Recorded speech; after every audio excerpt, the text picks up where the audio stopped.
Hello, welcome to Water Sign Philippines. So, ito yung reading natin for Water Sign Cancer, Scorpio, Pisces.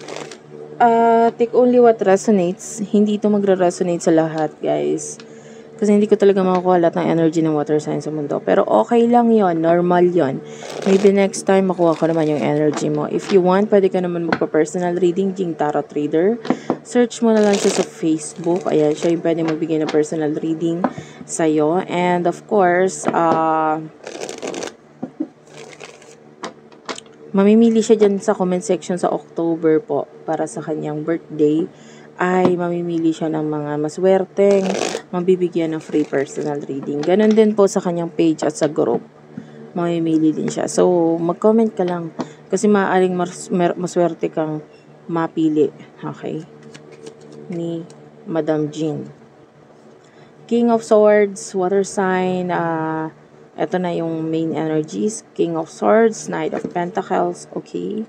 Wait lang guys, nalaglag yung cards. Five of Pentacles, Stars, Virgo, Capricorn. The Six of Pentacles at the bottom of the deck.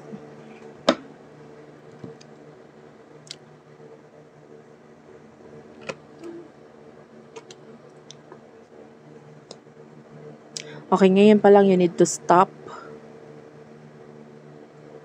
itong pagbibigay ng tulong. Pakiramdaman mo Pakiramdaman mo mabuti. Kasi mararamdaman mo naman yun Bakit parang feeling ko yung itutulong ko dito sa taong to hindi na babalik. High chance hindi talaga. The Ten of Swords, kailangan mong i-stop. Kasi sa totoo lang minsan na ang pagtulong, mas nakakatulong ka kung hindi ka tutulong. Bakit? Kasi mas makikita nila yung realidad ng buhay. Ang nakikita natin dito, nakikita ka nila as parang option. Na parang, okay lang naman pala na mawalan ako ng pera. Kasi nandyan naman siya. So, ganun ang tingin sa'yo. Ikaw yung agad-agad na naiisip. Matulungin ka kasi talagang tao and you are there to help these people, no, na talagang importante at nagmamahal sa'yo. Pero sabi ko nga, mas minsan, mas magandang hindi ka tumulong. Dahil mas kikilo sila Mas, kumbaga sa halip na sa susunod ang iisipin nila, okay lang maubos yung pera ko, sige. Pupunta muna ako sa party na ganito, bibili akong paregalo sa kanya, okay lang maubos yung pera ko kasi meron naman ako mauutangan si ganito. So, yung iba kasi high chance hindi mabalik. Yung iba naman, oo babalik. Pero ang totoo niyan, hindi ka nakatulong sa kanya kasi yung mindset niya hindi mo na bago Okay? The King of Swords, this is you.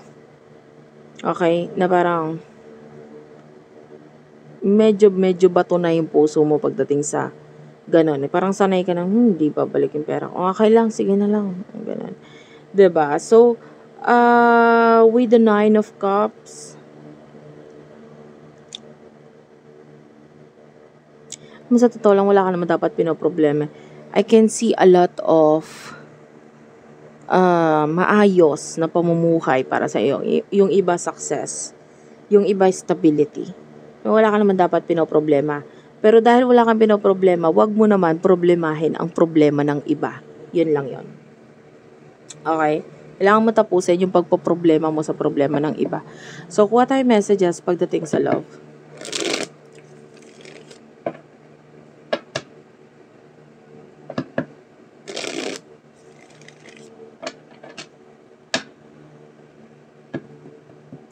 For water sign, Cancer, Scorpio, Pisces, please.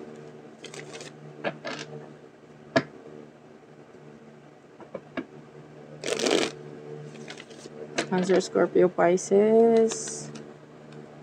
What do we have here? Love, the High Priestess. Okay. There's a soulmate energy here. Masyadong challenging yung connection ninyo ng person nito. Actually, kaya nga napakatagal ng connection kasi masyadong challenging. With the Eight of Swords, I can see you minding your own business. Wala kang pakialam. I feel like may pambablock kang ginagawa dito sa person na ito. I don't know kung bakit ba nagagalit ka ba sa kanya? Kasi yung iba sa inyo parang pwedeng naiinis ka dito sa taong to, kaya mo ginawa yung pambablock or hindi ka masyadong nagpapansin dito sa taong to. For you, it's over. Judgment energy. Para sa'yo, wala na, ayaw ka na. At saka at the same time, meron ka mga pina-priorities, no? Especially pera. Maybe there's new person or people, pero hindi naman particularly love. Pwedeng friends, or new katrabaho, new kaibigan, new boss, pwede rin.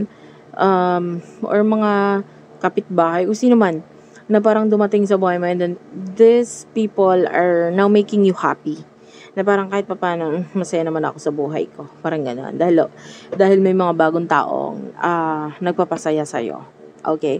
Pero pagdating sa love, there's this soulmate na talagang parang medyo hindi nagiging maganda yung connection ninyo. May paglalaban sa connection. Pwedeng ikaw, ito na you're stuck in a situation. Or, kung hindi man stuck, binablock mo yung connection mo with this person. Okay? So, tell me about this. The judgment, yeah, you're dealing with your person, with your soulmate. And napakahirap itong connection na ito. Alamin natin pagdating sa person mo. For water sign, please. Okay. For water sign, you do have here the Hierophant. Yeah, if you're the High Priestess, yung person mo is the Hierophant. Two of you are having this energy of a spiritual connection or spiritual person. Pwedeng spiritual. Yung person na ito makasarili din eh. Madali sa inyo na umiwas or i-block. Pwedeng gano'n ng isa't isa or umiwas sa isa't isa because iniisip niya rin yung sarili niya. Okay? Medyo pagdating sa communication with the Page of Wands, nagkakaroon ng ending with the Death card. So, hindi maganda yung communication. Kasi pareho kayo naglalabanan. Okay, patigasan tayo. Sige, patigasan tayo. So, ganun yung energy mo. So, what will happen in the future? Messages for the future for water sign, please.